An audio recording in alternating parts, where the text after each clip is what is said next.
increase your financial IQ. Solving money problems make you smart. When Papa was a young boy, Rich Dad said to him, money problems make you smarter if you solved a problem. He said, when you solve your money problems, your financial intelligence grows. When your financial intelligence grows, you become richer. If you do not solve your money problems, if you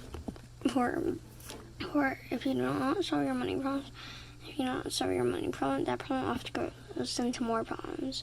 If you want to increase your financial intelligence, you will need to be a problem solver. If you don't solve your money problems, you'll never be rich. In fact, the longer the problem persists, the poorer you're likely to become.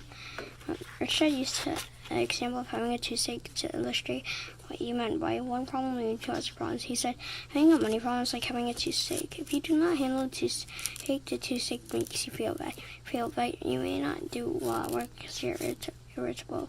Not fixing the toothache and lead to further medical complications. It's because it is easy for germs to breed and spread from your mouth. Then you lose your job because you have been missing your work due to chronic illness. So without a job, you cannot pay your rent. If you fail to solve the problem of rent and money, you are on the street homeless, poor house, eating out of garbage cans, and you still have to toothache. While an extreme example, that's Joyce David with some strawberry. He realized that at a young age the importance of solving problems and the domino effect caused by not solving problems. Many people do not solve their financial problems and they are small at the toothache stage. Instead of solving the problems, they make it worse by ignoring it, not solving the root of the problem. For example, when they're short of money, many people use credit cards to cover the shortfall. Soon they have credit card bills piling up, and they take creditors handing them for payment. To solve the problem, they take out a home equity loan to have credit cards. How long they keep using the credit cards? Now they have home equity, mortgage to pay, and more credit cards. And to solve this credit problem, they get new credit cards to pay off the old credit cards. Being depressed because of mounting money problems, use the new credit cards to take a vacation. And soon they cannot pay the mortgage or their credit cards, and they decide to declare bankruptcy. The trouble with declaring bankruptcy is that the root of the problem is still there, just like the toothache. And the root of the problem is the lack of financial intelligence, and a problem caused by lack of financial intelligence is an inability to solve simple financial problems. Rather than address the root of the problem, is spending habits. In this case, many ignore a problem. If you don't pull back a weed out by the root, and then get it off the top, it will come back quicker and bigger. The same is true for your financial problems. While these examples may seem extreme, they are not uncommon.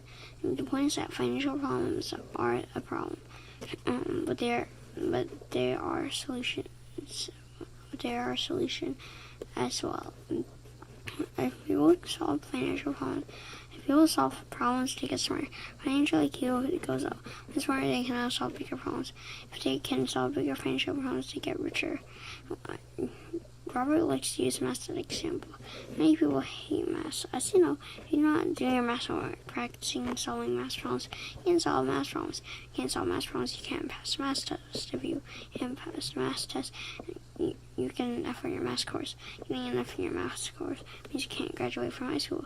Now, the only job you can get is at McDonald's earning minimum wage. This is an example of how one small problem can turn into one big problem. If you diligently practice solving math problems, you become more and more intelligent and able to solve more complex equations. After years of hard work, you are a math genius, and things that seemed hard before now are simple. We all have to start at 2 plus 2 to succeed from sophomore year. So basically, if you do not solve the root of the problem, you will ultimately fail, because if you just let a problem stay there and just ignore it, it'll keep growing, because that's just how problems are. Because with all of those examples that I just read, that's what's gonna happen to you if you do not solve problems. So you gotta pull the weed from the roots, otherwise it'll just grow back. So basically, your lesson is if you have a financial problem, or any problem really, you've got to solve it quickly, otherwise that could lead into really big failure. So As Alien Soul and Horse, my books about kid and alien souls, and as a kid, it's a book on how kids come to one. That's Alien. Subscribe. Bye.